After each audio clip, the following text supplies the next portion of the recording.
지난주 우리가 특별함은 멈추지 않는다라는 말씀으로 우리 사도행전 13장 전장에 대해서 우리가 보았습니다. 그래서 안디옥 교회라고 하는 정말 역사상 가장 위대했던 한 교회를 우리가 살펴보았습니다. 안디옥 교회는 성령께서 함께 하셨고요, 그곳에는 성령이 주시는 감동이 있었습니다. 그래서 안디옥 교회는 이 세상 사람들은 단 한 번도 생각할 수 없는 놀라운 일들을 행하였고 하나님은 그것을 기뻐하셨습니다. 그 안디옥 교회는 어떠한 일들이 있었죠? 특별한 사람들이 있었습니다. 그 사람은 우리가 아는 것처럼 아주 다양한 계층이 모였지만 그들은 훈련받은 사람들이었습니다. 그래서 그냥 오합지졸이 아니라 훈련받은 소수가 그곳에 있었기에 이 놀라운 일들을 할 수 있었고, 하나님께서는 그들에게 예수가 불러서 시키는 일, 그냥 일이 아닙니다. 그냥 아무 일이 아니라 예수님이 불러서 시키는 일을 주셨고, 그들은 그곳에 즉각적으로 순종했습니다. 자, 이제 즉각적으로 순종하고 그들이 한 일은 뭔가요? 두 사람의 가장 좋은 사람 두 사람을 선택해서 이제 하나님의 선교로 보냈다는 사실입니다. 저는 오늘 이 말씀을 준비하면서요, 자, 이제 그 교회가 하나님 앞에서 그렇게 순종하고 헌신하고 이제 귀한 사람들을 보낸 그곳에는 이제 무슨 일이 있었는가? 자, 이제 그렇다면 우리도 그런 특별한 사람들이 되고 싶고 하나님이 불러서 시키는 일은 그런 특별한 사명이 있다면 이제 우리는 무엇을 해야 되는가에 대해서 오늘 이 말씀을 보면서 한번 살펴봤으면 좋겠습니다. 그거는 답부터 미리 말씀드리자면 하나님께서 전도하라고 그 사람들을 보낸 것입니다. 그래서 여러분, 안디옥 교회는요, 세워지자마자 하나님께서 가장 좋은 열매들을 보내서 그곳에 전도의 씨앗으로 삼아주셨다는 사실입니다. 그래서 오늘 설교는 굉장히 간단합니다. 뭐냐면은 전도를 하게 되면 어떤 일들이 일어나는가? 전도를 시작하면 도대체 무슨 일들이 일어나는가? 전도를 시작하면 어떤 베네핏이 나에게 있는가? 전도를 시작할 때 하나님이 어떤 축복을 우리에게 주시는가에 대해서 오늘 이 말씀을 통해서 한번 살펴보는 시간 되기를 주님의 이름으로 간절히 축원합니다. 여러분, 먼저 전도하면 어떤 일이 일어날까요? 우리 4절 말씀 한번 보겠습니다. 우리 4절 다 같이 한번 더 읽겠습니다. 시작. 그 성내 무리가 나뉘어 유대인을 쫓는 자도 있고 두 사도를 쫓는 자도 있는지라. 사랑하는 여러분, 하나님의 말씀이 가감없이 정확하게 선포되어지면요, 저기 나와 있는 말씀처럼 나뉘어지는 역사가 일어납니다. 우리가 생각할 때는 다 예수를 믿으면 얼마나 좋겠습니까마는 하나님의 말씀이 정확하게 정직하게 가감없이 선포되어지면요, 딱 두 부류로 나눠지는데, 하나는 뭡니까? 유대인을 쫓는 무리, 그 죽어버린 율법을 쫓는, 아무런 소망이 없는 율법을 쫓는 무리들이 여전히 있고요, 새로 두 사도를 쫓는 무리들도 있다라고 얘기하고 있습니다. 여러분, 좀 싸구려들은 중간에 있을 수 있어요. 별로 중요하지 않은 거에는 뭐 중간 지대가 있을 수 있으나, 여러분, 아주 중요한 것, 아주 임포턴트한 것, 아주 비싼 거는 여러분 중간에 있을 수가 없습니다. 사랑하는 여러분, 어떻게 천국과 지옥을 얘기하는데 그 중간에 있을 수 있습니까? 사랑하는 여러분, 죽음과 삶이 갈라지는 그곳에 어떻게 중간에 그레이 에어리가 있을 수 있겠습니까? 살면 산 거고 죽으면 죽은 거지, 그곳에 살았으나 죽은 것, 뭐 이런 거는 없어요. 만약에 제가 여러분에게 여러분 결혼하셨습니까? 물어보면 결혼했습니까? 라는 그 질문 앞에는 두 가지의 답밖에 없습니다. 뭡니까? 결혼했습니다. 결혼 안 했습니다. 그 둘밖에 없지, 거기서 뭐 결혼을 했으나 안 한 것 같고 하였으나 할지도 모르고 했으나 기분은 안 한 것 같습니다, 뭐 이런 식으로 얘기하는 거는 그건 다 잘못된 겁니다. 시민권을 따는데 이제 영주권 있다 시민권 따라 딱 들어갔는데 선서를 하면은 무조건 따든지 안 따든지 둘 중에 하나입니다. 당신 미국을 위해서 잘 할 겁니까? 그랬더니 거기서 마음에 안 들면 뭐 좀 나쁜 짓도 할 겁니다, 이러면 어떻게 되는 거예요? 바로 다 돌아가십시오 하고 이제 가는 거죠. 거기서 뭐 75%를 따고 시민권의 80%를 땄으니까 앞으로 20%만 잘하십시오, 이런 건 없어요. 두 가지밖에 없습니다. 따든지 안 따든지 둘밖에 없어요. 이 프로덕션, 복음이라고 하는 이 프로덕션은 너무나도 큰 것입니다.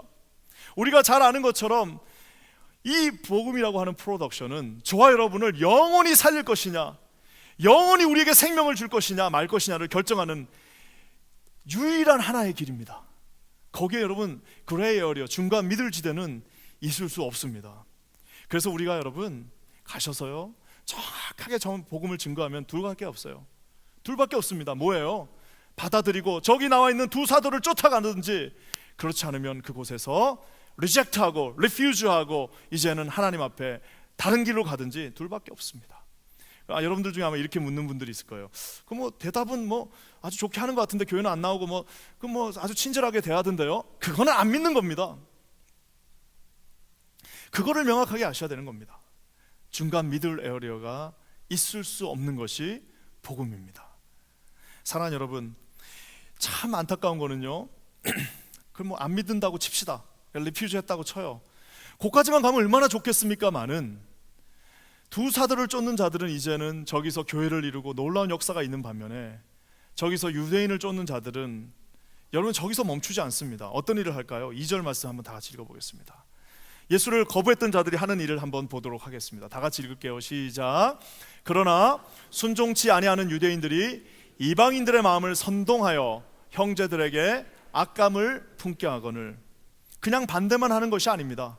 그냥 자기 혼자 싫으면 반대하고 그냥 가만히 있으면 되는 거고, 싫으면 그냥 거기서 그냥 뭐 나는 이제 안 믿겠다라고 하면 되는데, 저 사단은 어떻게 일을 하느냐?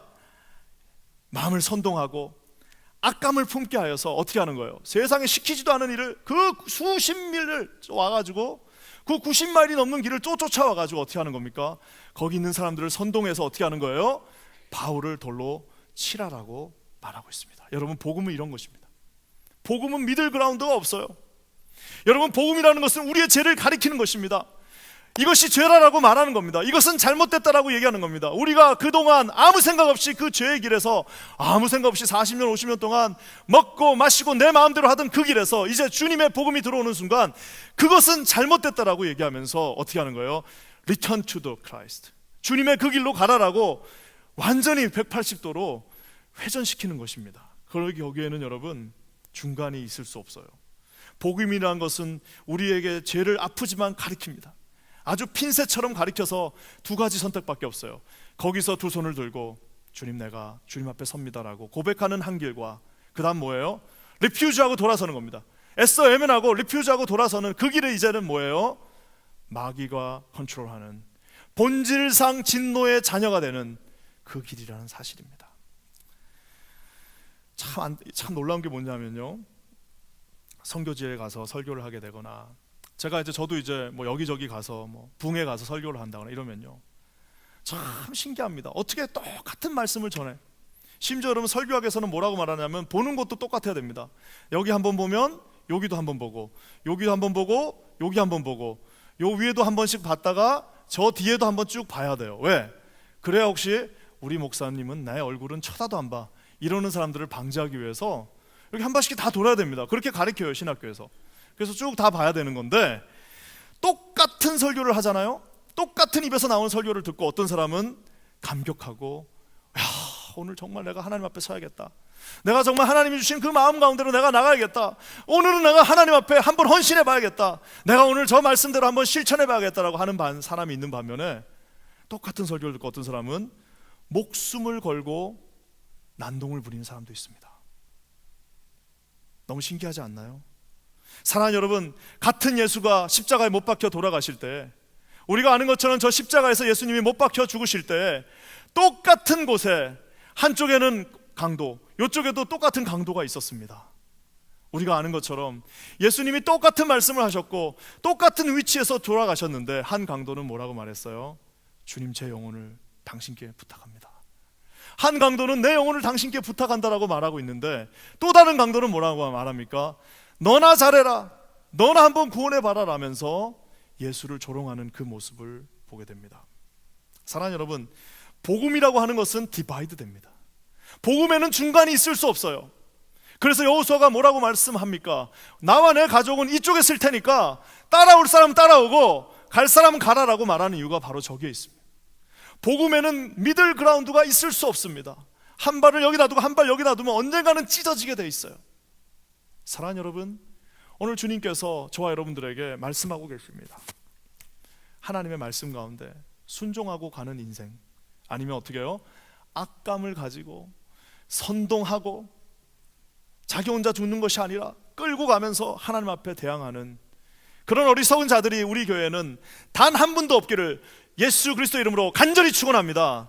여러분, 그러면서요, 우리가 잘 아는 것처럼 하나님의 말씀이 선포되어지는 곳에는 절대로 중간 그라운드가 있을 수가 없습니다.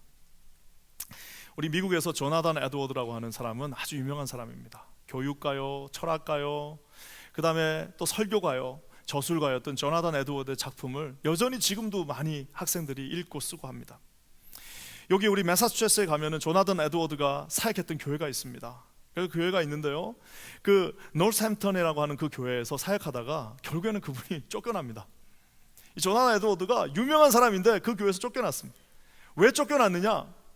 이분은 설교할 때 자기 아버지, 할아버지가 원래 하던 그 사역을 물려받은 거죠. 근데 그 교회에서는 그냥 아무나 다 성찬 다 들어, 성만찬 아무나 다 하라고 그러고, 아무나 다 직분 주고, 아무나 다 그냥 교회만 오면 다 구원이에요. 교회만 오면 리콰이어먼트도 없어요. 그냥 아무나 다 들어오라고 하는 것까지는 좋은데, 조나단 에드워드가 와서 뭐라고 해요? 예수의 피의 보혈로 거듭나지 않은 자들은 성찬을 취할 수 없습니다. 예수님 앞에 다시 거듭나고 훈련받지 않은 자들은 하나님 앞에 직분 줄 수 없습니다. 딱 그러니까 어떻게 돼요? 결국엔 쫓겨납니다. 쫓겨나는데요, 이 조나단 에드워드, 그분도 좀 너무하긴 했어요. 그분 설교가 얼마나 무서운지 몰라요. 제가 아주 학교 다닐 때 그분 설교를 읽으면요, 한 번도 그냥 좋은 얘기가 없습니다. 무조건 그냥 무서워요. 근데 중요한 거는 그분의 말씀 중에 그분이 나가면서 한 설교 제목이 참 특별합니다. 그 뭐냐면은 심판날 주님 앞에서 다시 만날 목회자와 성도들이에요.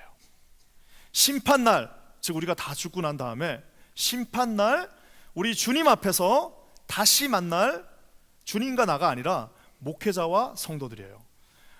제가 이 설교를 읽고 나서요, 이 설교 제목은, 내용은 뭐냐면 주님이 부르십니다. 목회자를 먼저 부르세요. 딱 여기다 세워놓고, 너 내가 가르쳐준 그대로, 성경에 나와 있는 그대로 가감없이 설교했냐라고 물어보실 겁니다. 그러면 이제 저는 어떻게 해야 되겠어요? 예, 주님, 내가 욕을 먹었습니다. 사람들이 나 별로 안 좋아했습니다. 사람들이 저보고 너무 거칠다고 말한 사람도 있었고, 사람들이 당신은 왜 축복 안 해주냐라고 말한 사람도 있었으나 성경에 나와 있는 그대로, 하나님이 시킨 그대로 저는 다 했습니다라고 하면은 어떻게 되는 거예요? 오케이, 그럼 너는 오케이. 자, 그러면 이제 또 성도들을 불러놓는 거예요. 너 제가 하는 얘기 다 들었지? 저 목사가 하는 설교 다 들었지? 자, 근데 이제 만약에 여기서 정확하게 하지 못했으면은 이제 익스큐즈 할 수 있어요. 아유, 목사님이 그렇게 안 가르쳐 주셨어요. 목사님이 그냥 대충 해도 된다고 그랬어요. 목사님이 그냥 힘들면 그냥 빠지시고 이렇게 해도 11조 이런 거, 그런 거는 설교도 한 번도 안 하셨어요. 괜찮아요, 이러면 설교했습니다라고 그러면 그때는 목회자가 심판받는 건데, 어떻게 해요? 다 얘기했어, 하나도 빠짐없이 다 얘기했는데 그걸 듣지 않으면 그때는 그 성도들을 주님이 심판하시겠다라고 말씀하고 있는 겁니다. 너무너무 무섭지 않나요? 그래서 저는 이 말씀을 그때 옛날에 이 설교를 듣고요, 제 나름대로 결심한 게 있습니다. 그건 뭐냐면은, 내가 언젠가는 그 앞에 그냥 평신도로 쓰는 게 아니라 한 사람의 설교자로 하나님의 말씀을 다시 대언했던, 하나님의 말씀을 그대로 대언했던 설교자로 서야 됩니다. 내가 설교자로 서야 되는데, 내가 여기 계신 분들 기분 맞추려고, 여기 계신 분들 좀 기분 좋게 하려고, 여기 계신 분들 좀 위로하려고 하나님의 말씀을 그대로 전하지 않았다면은 저는 하나님이 치실 겁니다. 사랑하는 여러분, 그래서 제가 그때 결심한 게 있습니다. 뭐야? 누가 듣든 말든, 누가 나에게 싫다고 하든 말든, 누가 나에게 저거 목사님 너무나도 하시합니다라고 하든 말든 있는 그대로 하나님 앞에 증거하리라. 사랑하는 여러분, 저는 기도합니다. 뭘 기도하냐면요, 그래서 어떻게 보면 제가 강해 설교하는지 몰라요. 그냥 순서대로 나갑니다. 왜? 내가 선택하는 게 아니에요. 본문을 제가 선택하는 것이 아닙니다. 그냥 있는 순서대로 선택해서 선포하는 겁니다. 기도하기는 우리 이 퀸즈 한인교회 강대상이 하나님의 말씀이 가감없이 이곳에서 나오는 말씀은 하나님의 말씀이 되기를 주님의 이름으로 간절히 축원합니다. 사랑하는 여러분, 기도해 주셔야 됩니다. 그냥 아무 얘기나 하십시오. 하나님이 주신 말씀을 여기서 그냥 제가 만약에 오늘 안수 집사님들 모임이니까 안수 집사님들 어떻게 하면 기분 좋게 할까, 그거 연구하고, 우리 장로님들 어떻게 하면 내가 기분 좋게 만들까, 우리 권사님들이 그날 나와서 이렇게 막 이쁘게 찬양도 하고 이러는데 내가 어떻게 하면 저 권사님들 마음을 기쁘게 할까, 우리 찬양대가 이렇게 정말 수고하고 이러는데 내가 저분들 마음을 어떻게 하면 기쁘게 할까라는, 그거는 주님이 해주셔야 되는 겁니다. 이 말씀은 어떻게 해요? 있는 그대로 선포되어진다는 사실입니다. 많은 사람들이 제가 이제 우리 교회 온다 그러니까 이민 목회는 조심해야 된다는 말을 많이 합니다. 그래서 이민 목회는 쉽지 않다라고 얘기합니다. 이민 목회 가면은 많이 위로해줘야 되고 많이 보답해줘야 되고, 이민 목회가 어렵기 때문에 이민 목회는 좀 늦게 와도 좀 그냥 괜찮고, 이민 목회는 훈련이 힘드니까, 다들 바쁘니까 훈련이 힘드니까 그것 좀 그냥 웨이브 해줘도 좋고, 이민 목회 이민자들이 다 힘들기 때문에 위로해줘야 된다고 그러고, 이민자들이 다 힘드니까 또닥또닥 거려줘야 된다라고 얘기합니다. 맞는 말입니다. 사랑하는 여러분, 하나님의 말씀이 우리 이민의 상황 하나도 뚫지 못하면은 여러분, 우리가 그 말씀을 왜 믿습니까? 살아 역사하시는 성령이 우리 이 이민의 상황 하나도 뚫고 나가는 힘이 없다면은 우리가 그 성령을 왜 믿습니까? 사랑하는 여러분, 에스겔이 그발 강가에서 식민지 지배 아래서 그 처참한 환경 속에서도 하나님 앞에 매달릴 수 있었던 이유는, 하나님의 말씀은 오늘이나 어제나 아무런 변함 없이 뭐예요? 어떤 상황도 다 뚫고 나가는 힘이 있기 때문입니다. 저는 기도하기는 이 하나님의 말씀이 저와 여러분의 말씀이 되기를 주님의 이름으로 간절히 축원합니다. 그래서 여러분, 우리가 하나님 앞에 나가서 이 말씀을 증거하는 것, 그것이 바로 오늘 전도입니다. 참 신기한 거는요, 이제 집안에 예수 믿는 며느리가 하나 생겼어요. 그 며느리가 이제 예수님을 믿기 시작합니다. 그냥 옆에 있는 아주머니 따라 나갔다가 믿기 시작했어요. 믿었는데 가만히 입 다물고 있으면요, 아무 문제가 없습니다. 예수 믿는 것 같고 아무 문제가 없습니다. 언제부터 문제가 생기나요?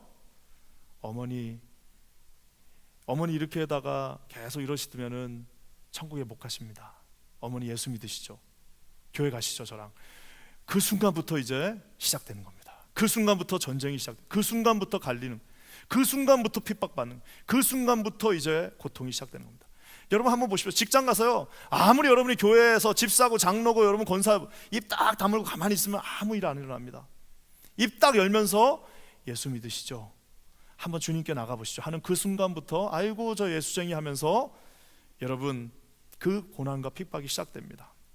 사랑하는 여러분, 오늘 저는 이제 이 전도를 보면서 우리가 이제 입을 뻥끗하면 어떤 일이 일어나는지 한번 봤으면 좋겠는데요, 분명히 하나님이 베네핏을 주십니다.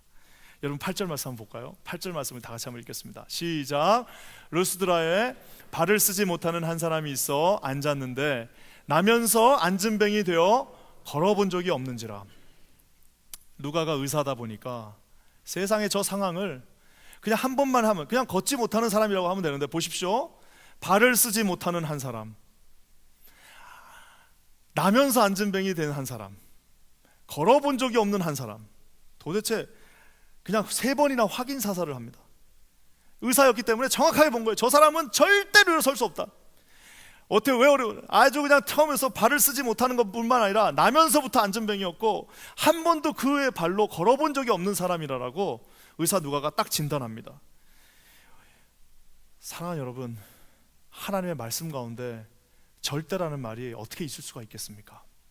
주님은 여러분 요 조그만 강을 가르신 분이 아니라 홍해를 가르신 분입니다. 우리 주님은 말씀으로 이 온 우주를 창조하신 분이십니다.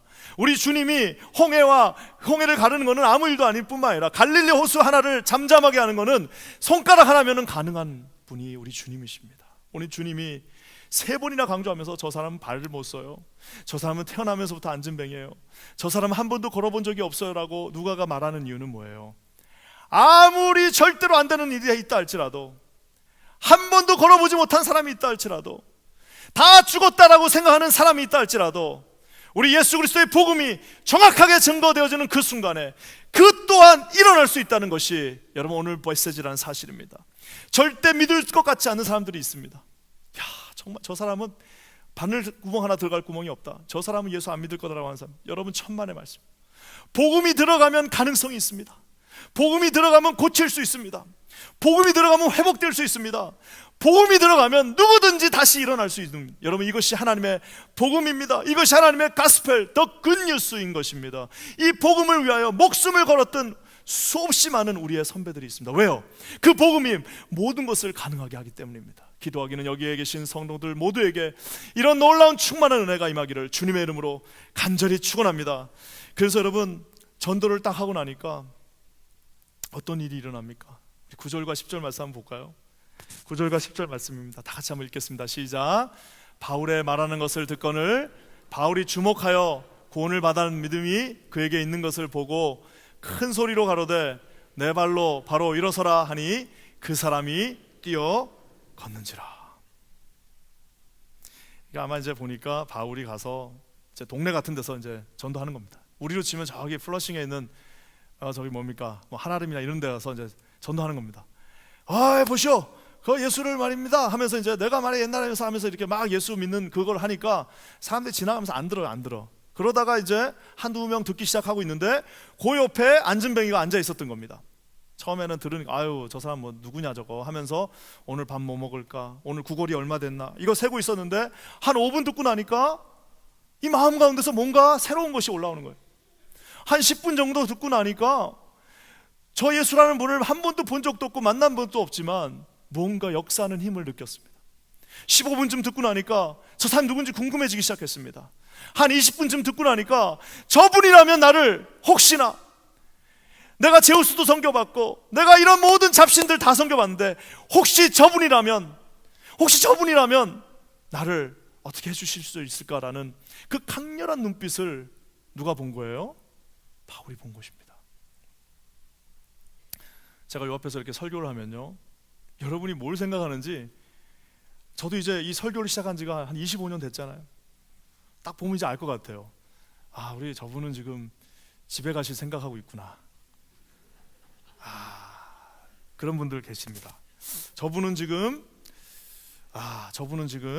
이제 투자하신 거 지금 계산하고 계시구나. 엑셀 켜놓으셨구나 여기다가. 그런 분들 계십니다. 근데 여러분이 앞에서 딱 보면요, 정말 가끔씩 그런 분들, 제 눈을 아주 그냥 뚫어지게 레이저를 쏘시는 분이 있어요. 그게 느껴집니다. 사람은 영적이기 때문에 서로가 서로를 느낄 수가 있어요. 오늘 이 어떤 한 안진뱅이 3번이나 강조하면서 절대로 일어설 수 없는 그 사람에게 복음이 증거되어졌습니다. 많은 사람들이 그래요. 그 한마디 듣는다고 예수 믿습니까? 내가 뭐 10년 동안 전도해봤어요. 내가 지금까지 얼마나 전도를 했는데요, 그거 또 한다고 됩니까? 여러분, 물이 끓는 거는 100도가 돼야 끓는 거예요. 99도까지는 안 끓어요. 그 100도가 오늘일 수도 있고 10년 뒤일 수도 있으나 우리가 할 수 있는 건 뭐예요? 언제가 지금 99도인지를 모르기 때문에 끊임없이 가서 듣든지 듣지 않든지 증가하는 겁니다. 제가 예전에 선교지에 있었을 때 레이 렌치라고 하는 할아버지 한 분 계셨습니다. 미국 할아버지 레이 렌치. 잊을 수 없는 분이에요. 나중에 저랑 방도 가시는 이분이 어떤 분이냐면은 전도지 돌리시는 분입니다. 우리 교회도 있죠. 나이림 집사님 맨날 나가서 전도지 돌리시는 분이신데 하여튼 아침밥 딱 먹고 나가면 나가셔서요 거기서 전도지 돌립니다. 그래서 제가 그 이스라엘에 있을 때입니다. 그래서 제가 물어봤어요. 할아버지, 헤이 레이 렌치, 미스터 레이, 그거 매일 그거 한다고 그거 누가 그거 보고 예수 오는 사람이 좀 있습니까? 라고 물어봤어요. 그냥 하도 안타까워서. 아침마다 어르신이 그 나이가 80이 다 되신 분이 나가갖고 그걸 전도를 하는 겁니다. 그래서 물어봤더니 그분이 뭐라고 말하냐면은 있다는 거예요. 내가 그 종이 받고 전도돼서 예수 믿기 시작했다는 거예요. 물론 맨하탄에서 사업하다가 내가 그 종이 한 장 받고 내가 그 나눠준 종이 한 장 받고 그날부터 내가 예수 믿게 됐다라는 거예요. 와우, 제가 그래서 그때 너무 놀랐습니다. 어떻게 종이 한 장 받고 저렇게 삶 전체를 다 정리하고 여기 와갖고 이런 사람이 있을 수 있는가? 사랑하는 여러분, 하나님이 반드시 하십니다. 10절 말씀에 뭐라고 나와 있습니까? 큰 소리로 가로되 내 발로 바로 일어서라 하니 그 사람이 뛰어 걷는지라. 저거는요 수제자라고 했던 베드로보다도 더 대단한 겁니다. 우리가 아는 것처럼 베드로가 성전 앞에서 미문에서 뭐 했습니까? 이렇게 손을 뻗쳤습니다. 그래갖고 일어나시오 하고 금과 은은 나에게 없으나 나사렛 예수의 이름을 명하노니 일어나시오 하고 그 큰 손으로 확 당기니까 어떻게 됐어요? 요한복음에 그 사람이 확 일어났습니다. 바울은 저기서 한 단계 더 진화해서 뭐라고 말하냐면은 아예 손도 쓰지 않아요. 손 딱 뒷짐지고 네 발로 일어나 걸으라고. 내가 나사렛 예수의 이름으로 너에게 이 복음을 주노니 네 발로 다시 네가 걸어나서 걷으라라고 말하고 있습니다. 그랬더니 그 남자가 누가 도와주지도 않은데 거기서 뻘떡 일어나가지고 어떻게 되는 거예요? 뛰어다녔다라고 얘기하고 있습니다. 바울이 그를 뛰게 만들었습니다. 사랑하는 여러분, 복음이 증거되어지는 것은 이렇게 삼중고 절대로 안 되는 세 사람, 절대로 안 되는 이 사람이 손 하나 까딱 안 해도 이 복음의 말로 일어날 수 있는 것이 복음입니다. 사랑하는 여러분, 이 위대한 복음을 믿으시는 저와 여러분 되시기를 주님의 이름으로 간절히 축원합니다. 그래서 여러분, 선교사들이 여러분 목숨을 걸고 나가는 이유가 뭡니까? 그거 하나만 가지고 나가서 요거 한마디만 하면은 그들이 돌아온다면 내가 여기 온 모든 것들을 다 보상받는다는 것이 선교사님들의 마음 아니겠습니까? 예전에 한번 참 특별한 책을 하나 읽은 거 있습니다. 우리 한국이 요즘 이제 일본하고 여러 가지 정치적인 어려움들이 있습니다. 그래서 저는 몰랐는데 제가 그 대학 다닐 때만 해도요, 우리가 일본하고 뭘 한다는 건 상상을 못했습니다. 그때 무슨 이제 워커맨 같은 거 살려면 어떻게 했으면 용산에 가가지고 아저씨 아이오와 하나 주세요, 소니 하나 주세요, 삼성 것도 싼 거, 아이 삼성은 그거 주세요 해가지고 2배 3배 비싼 걸 그때 사고 그 용산에서 아저씨들한테 혼나가면서 샀던 기억이 납니다. 누구도 아마 그 일본을 우리가 그렇게 비슷한, 그 상상도 못했습니다. 근데 중요한 건 뭐냐면, 내가 그 얘기를 하려는 게 아니라 내가 놀란 게요, 일본에서 만드는 모든 그 가전제품들을 그 다 합친 것보다 지금 삼성이 만드는 게 조금 더 많답니다. 와, 난 그것도 놀랐어요. 근데 더 놀란 건 뭐냐면은 그 처음에 그거 반도체 시작할 때 그 유명한 일화입니다. 사람들이 다 말렸겠죠. 이병철 회장님 그거 안 됩니다, 그거 하면 큰일 납니다, 우리 망합니다, 안 됩니다라고 얘기했는데 유명한 말 한마디를 했습니다. 뭐죠? 나는 돈이 지나가는 게 보인다. 나는 이 돈이 지나가는 게 다 보여. 이거 우리가 해야 된다라고 해가지고 반도체를 했는데요, 이분이 87년도에 결국 폐암으로 소천하셨습니다. 참 글씨도 잘 쓰시고 하는 분이었는데 2년째 폐암과 투병할 때에 이분이 죽음 앞에서 자기가 질문한 게 있습니다. 그 책이 나왔죠. 잊혀진 질문이라. 24가지 질문을 이 이병철 회장이 또박또박 글씨를 써서, 아마 자기가 쓴 게 아니라 필사자를 시켰는 것 같아요. 글씨가 얼마나 이쁜지 몰라요. 그래서 24가지 질문을 적었습니다. 그거를 이제 어떤 카톨릭 신부한테 전달했습니다. 여러분, 그 질문이 뭔가 한번 제가 읽어볼까요? 신의 존재를 어떻게 증명할 수 있습니까? 왜 신은 자신의 존재를 똑똑히 드러내 보이지 않습니까? 신이 인간을 사랑한다면 왜 우리에게 고통과 죽음이 있습니까? 예수는 우리의 죄를 대신 속죄하기 위해 죽었다는데 도대체 우리의 죄는 뭡니까? 천주교, 이제 그때는 신부한테 물어본 거니까요, 천주교를 믿지 않고는 천국에 갈 수 없나요? 인간이 죽은 후에 천국과 지옥이 있는 것을 어떻게 믿을 수 있습니까? 이 질문은 좀 재밌는데요, 부자가 천국에 가는 게 낙타가 바늘구멍에 들어가는 것보다 어렵다는 이유가 뭡니까? 자기가 부자시니까 아마 그런 질문을 하셨겠죠.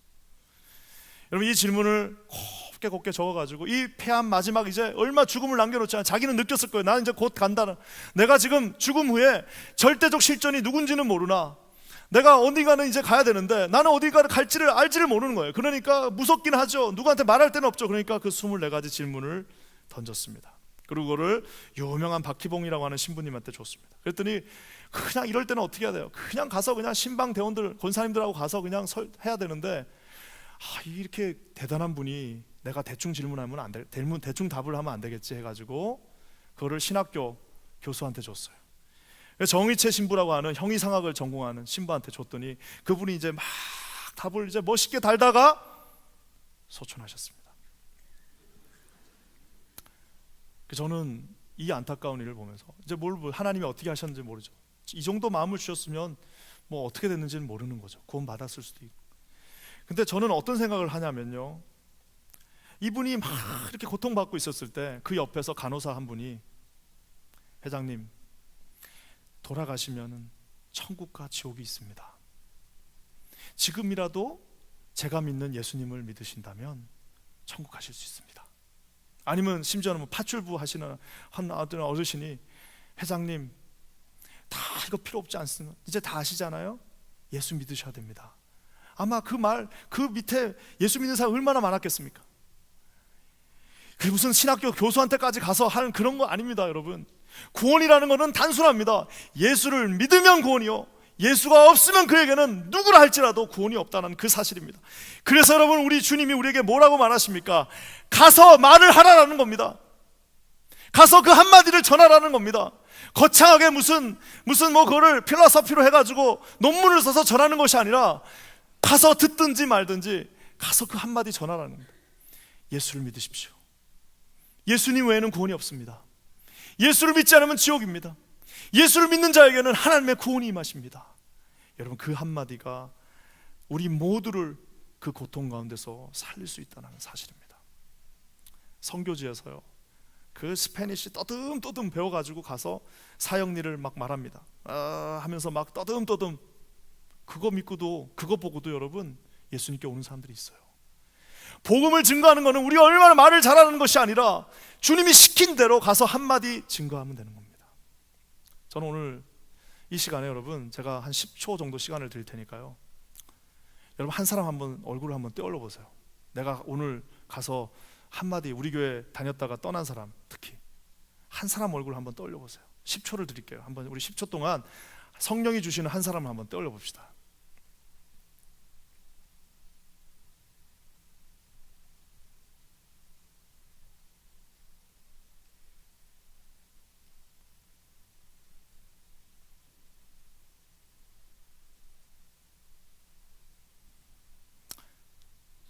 초 세라고 하신 건 아닌데 세시는 분이 있어요. 1, 2, 3 한 분 떠오르는 사람 있죠? 우리 교회 나오다가 떠난 사람들, 교회 안 다닌 분들. 어떻게 하면 돼요? 밥 한 끼 사주면서 예수 다시 믿자, 예수님께 나가자, 구원해 주신다, 그거 한마디면 됩니다. 사랑하는 여러분, 전도하는 사람에게 하나님이 어떻게 주시나요? 그 사람만 일으키는 거 아닙니다. 어떤 일이 일어나는 줄 아세요? 자, 전도하면 이제 베네핏이 있어야 될 거 아니에요. 우리도 뭔가 떨어지는 게 있어야 될 거 아니에요. 그 사람만 일어나면 뭐합니까? 우리도 뭐가 좋은 게 있어야지. 그랬더니 19절 말씀입니다. 전도하면 어떤 일이 일어나는지 한번 보겠습니다. 시작. 유대인들이 안디옥과 이고니온에서 와서 무리를 초인하여 돌로 바울을 쳐서 죽은 줄로 알고 성 밖에 끌어내치니라. 전도하면 베네핏이 뭐냐? 돌에 맞습니다. 우리 중에 이런 말들이 있어요. 우리 저분은 부딪히는 일이 없어, 사람들하고. 얼마나 성품이 좋으면은 한 번도 누구랑 부딪히는 일이 없고, 얼마나 참 성품이 그거 주님이 봤을 때는 그거 그렇지 않을 수도 있습니다. 자기 인격 한번 고매하게 하려고 단 한 번도 복음을 전하지 않은 사람이 있을 수 있습니다. 한 번도 부딪혀, 세상에 자기 식구가 10명이 있어요. 10명 중에 아무도 안 믿어요. 근데 한 번도 복음을 증거한 적이 없어요. 나중에 천국 가서 혼자 딱 달랑 갔어요. 주님이 그 9명 도대체 어떻게 그럴 수 있냐? 세상에 너한테 그 9명을 맡겨줬는데 어떻게 한 번도 예수 믿으라는 얘기 안 할 수 있냐? 묻지 않으시겠습니까? 오늘 복음을 증거하면요, 어떤 일이 일어나냐면은 바울이 처절하게 피비린내 나게 돌에 맞았습니다. 저는 저걸 보면서 역시 전도는 말로 해야 된다는 걸 제가 깨달았어요. 뭐냐? 저기에 또 다른 한 명이 있었어요. 누구였어요? 바나바가 있었습니다. 근데 그 친구는 돌에 맞지 않았어요. 안 봐도 뻔합니다. 아마 바울이 혼자 막 예수 믿는다, 예수 믿는다 막 이러니까 이제 바나바가 딱 봤더니 심상치 않아. 그러니까 이제 뒤로 싹싹싹 이제 빠지고 있으니까 어떻게 되는 거예요? 말한 사람만 돌에 맞은 거예요. 여러분, 말하기 전에는 핍박이 오지 않습니다. 복음이라는 것은 입으로 전하지, 우리의 삶을 통해서 전한다, 우리의 고결한 삶을 통해서 전한다, 그거 여러분 다 세상이 가져다 주는 거짓말입니다. 그것도 맞지만 우리의 입으로 반드시 전해야 됩니다. 반드시 입으로 여러분 증거하지 않으면 복음은 증거되어지지 않습니다. 그 많던 추종자들, 심지어 자기와 함께했던 바나바도 살짝 빠져버렸어요. 그러니까 거기서 혼자 말한 바울만 돌을 맞고 어떻게 됐습니까? 얼마나 많이 맞았으면은 쳐서 죽은 줄로 알고, 세상에 돌로 얼마나 때렸으면은 그 때린 사람들이 야, 이제 죽었나 보다, 이제 안 움직인다, 얘 죽었다 하고 어떻게 한 거예요? 성 밖으로 끌어서 내쳤다고 말해요. 야, 이제 죽었으니까 그만 치자 하고, 그만하고 들고 다리 잡고 던져버린 거예요. 죽었습니다. 저는 죽은 것 같아요. 이제 다 끝났을 겁니다. 이제 여기서 끝난다라고 생각하는데 여러분, 여기서 우리 주님이 절대 끝나게 하지 않습니다. 20절 말씀 한번 다 같이 읽겠습니다. 20절 시작. 제자들이 둘러섰을 때에 바울이 일어나 성에 들어갔다가 이튿날 바나바와 함께 더베로. 죽었다고 생각했는데 저기 유명한 말 하나가 나옵니다. 뭐예요? 바울이 로즈업, 일어났다라고 얘기하고 있습니다. 바울의 로즈업, 겟업이 아니고 로즈업이에요. 저게 뭐냐? 여러분, 바울이 혼자 일어났을까요? 아닙니다. 저거는 자동사이자 타동사이자 피동사 다 되는 겁니다. 그건 뭐냐? 바울이 자기 힘으로 일어난 것이 아니라 뒤에서 누가 잡아주신 거예요. 누가 잡아서 일으켜 세워주신 겁니다. 사랑하는 여러분, 복음을 전하면 안진뱅이도 일어나지만 전하는 자도 일어나게 돼 있습니다. 여러분 우울증 가운데, 여러분 마음 낙심 가운데, 여러분이 만약에 해할 수 없는 그 어려움 가운데 있다면 한번 복음을 한번 전해보십시오. 복음 전하면 그 사람만 일어나는 것이 아니라 전한 사람도 어떻게 해요? 바울이 일어난 것이 아니라 바울이 일어나진 것이에요. 누구에 의해서? 우리 주님에 의해서 일어나진 것입니다. 나중에 저 동사는 성도들의 부활에서도 나옵니다. 하나님께서 그 모든 잠자는 성도들을 다시 일으켜 세움에, 그 일으켜 세움이 뭐예요? 우리가 부활하는 거 아니잖아요. 누가 일으켜 주는 겁니까? 하나님께서 그를 일으켜 세워 주신다라고 말하고 있습니다. 얼마나 멋있습니까? 좀 전에 돌 맞아갖고 온몸이 다 피로 물들었는데 툭툭 일어나요. 툭툭 일어나더니 이튿날 하루 딱 자고 다시 60마일을 96km를 더베를 향해서 또 걸어갑니다. 제가 잘 아는 우리 조웨시라고 하는 유명한 신학자가 있습니다.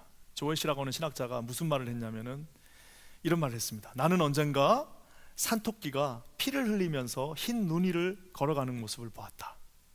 그러니까 산토끼가 피를 흘리면서 그 흰 눈이를 걸어가면 그 눈이 어떻게 되겠습니까? 흰 눈에 빨간 피가 보였겠죠. 마치 바울의 모습은, 유럽을 지나간 바울의 자취는 그랬을 것이다. 여기서 저기 갈 때 단 한 번도 여러분 그냥 맨몸으로 간 적이 없어요. 돌에 맞아가지고 피를 흘리면서 자기의 힘으로는 일어날 수 없었으나 우리 하나님께서 그를 다시 로즈업 일으켜 세워주셔서 피 묻은 것을 다시 털고 일어나서 그 사명을 완수할 수 있었습니다. 사랑하는 여러분, 여러분 내면 가운데 편안하지 않으신 분들이 있습니다. 여러분 내면이 불편하신 분들이 있습니다. 여러분 내면 가운데 불평이 있고, 여러분 뭐 내면 가운데 여러분 쓴뿌리가 있고 어려움이 있고 잠이 잘 안 오고 복잡하신 분들이 있습니까? 나가서 전도해 보십시오. 예수 믿으라고 한번 담대하게 한번 선포해 보십시오. 그리고 돌 좀 한 대 맞고 그 다음에 주님이 일으켜 주시는 은혜가 있을 것입니다. 저는 기도하기는 아까 우리가 10초 동안 생각했던 그분들 이름 다 기억나시죠? 우리 옆에 분한테 이렇게 한번 인사하겠습니다. 그 인간을 꼭 전도하겠습니다. 이렇게 한번 인사하겠습니다. 시작. 그 인간을, 왜 인사 안 하시는 분이 있나요? 다시 10초를 드려야 되나? 한 명 있습니다.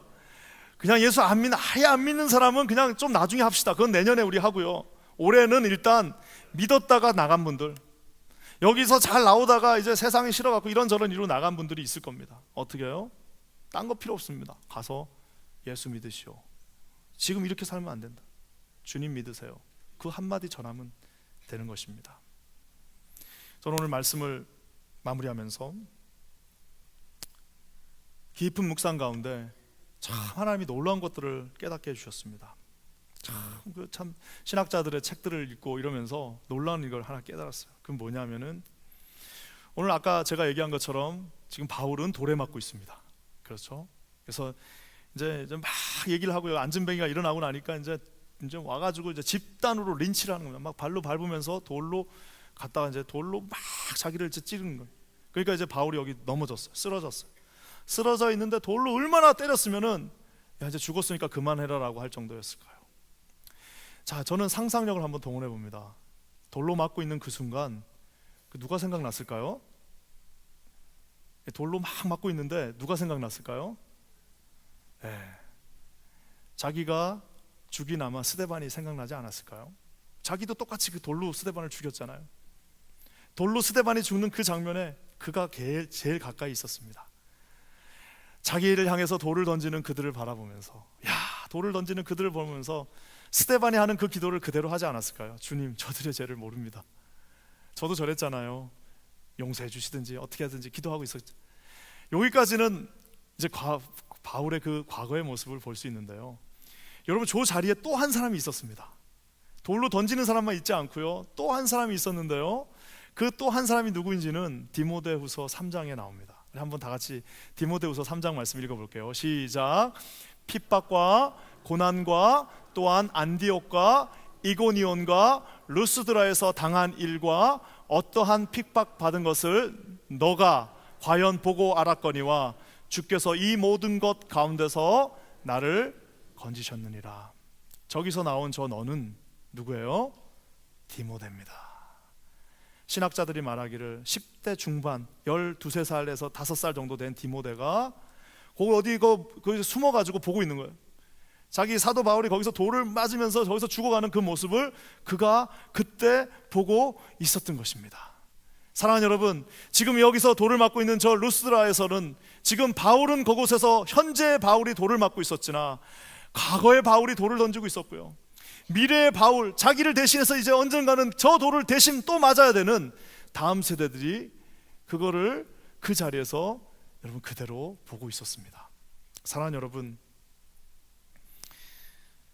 어제 제 친구 아들이 지난주에 저를 방문했습니다.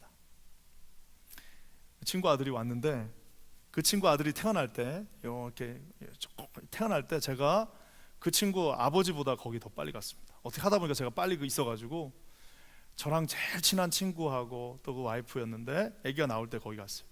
간호사가 저한테 아빠가 이렇게 늦게 오면 어떡합니까? 막 그런 욕을 제가 먹었어요. 저는 뭐 이러면서 하여튼 거기 있었는데 그 아이가 나오면서 뭐 중내산해 하면서 아주 난산이었습니다. 그래서 막 중내산해 하다가 아이가 결국 살아나서 지금 이제 아빠 나이가 돼서 저를 찾아왔어요. 공항에서 이렇게 딱 봤는데 그 20몇 년 전, 거의 20몇 년 전에 그것들이 다 생각납니다. 내가 그 친구를 처음 만났을 때 그 모습이 그 아들에게 어떻게 그렇게 똑같이 있는지 모르겠어요. 그 아들을 딱 보고 있으면은 지 아빠가 하던 행동하고 똑같아. 눈매도 똑같고 그 서글서글하게 말하는 것도 똑같고, 저는 그 아빠를 보면서 아빠가 예수에 미쳐가지고 세계를 돌아다니면서 아빠가 예수에 미쳐갖고 그곳에서 사역하는 그 모습을 지난 시간 동안 봤습니다. 다 보니까 이제 뭐가 보이는 거예요? 야, 요 아이의 미래도 그 아빠의 모습대로 또 가겠구나라는 것을 보게 됩니다. 우리 자녀들이 이곳에 있습니다. 우리의 손주들이 이곳에 우리와 함께하고 있습니다. 만약에 우리가 돌을 맞고 거기서 하나님 앞에 고난당하는 그 모습을 보여준다면 그 아이들은 훗날 똑같은 그 모습으로 주님 앞에 서 있을 것입니다. 저는 기도하기로 여기 계신 우리 사랑하는 모든 성도들에게 그 전도하는 모습, 교회를 사랑하고 아끼는 모습, 목회자들을 존중하고 지도자들에게 순종하는 모습, 아주 신사적이고 강력하지만 젠틀하지만 또 그 안에서 하나님을 사랑하는 그 뜨거운 마음들, 그거를 그 아이들이 디모데가 그대로 보고 있었다는 사실입니다. 그래서 여러분, 디모데 전후서를 보면요, 디모데 전후서의 핵심 주제가 뭡니까? 주를 위하여 죽으라! 주를 위하여 모든 것을 바쳐서 죽어라라고 말하고 있습니다. 그렇게 말할 수 있는 이유는 뭡니까? 자기가 거기서 죽는 모습을 그 자녀에게 보여주고 있었기 때문입니다. 비록 디모데는 그곳에서 막 울면서 아이고 우리 선생님 어떡하나 하고 봤지만 평생에 이제 그의 삶은 나는 저렇게 주님과 함께 나가는 사람이 될 것이다 라고 다짐하게 되었을 것입니다.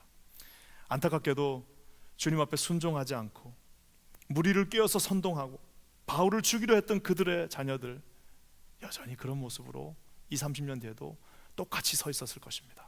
기도하기는 이곳에 있는 사랑하는 모든 성도들의 마음 가운데 오늘 성령께서 말씀하셔서 내 마음 가운데 이 교회를 향하여, 우리 하나님이 주신 복음을 향하여 그 복음의 불을 들고 나가서 예수를 믿지 않는 자들에게 하나님의 말씀을 증거하며 나가는 우리 사랑하는 모든 성도님들 되시기를 주님의 이름으로 간절히 축원합니다. 우리 미래의 디모데들, 미래의 바울들이 우리가 하는 것들을 그대로 보고 있습니다.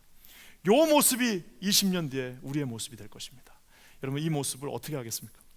기준을 최대한 높여서 이 아이들이 우리보다도 더 대단한 일을 할 수 있도록 여러분 그렇게 맞춰가는 그런 퀸즈 아닌 교회가 되기를 주님의 이름으로 간절히 축원합니다.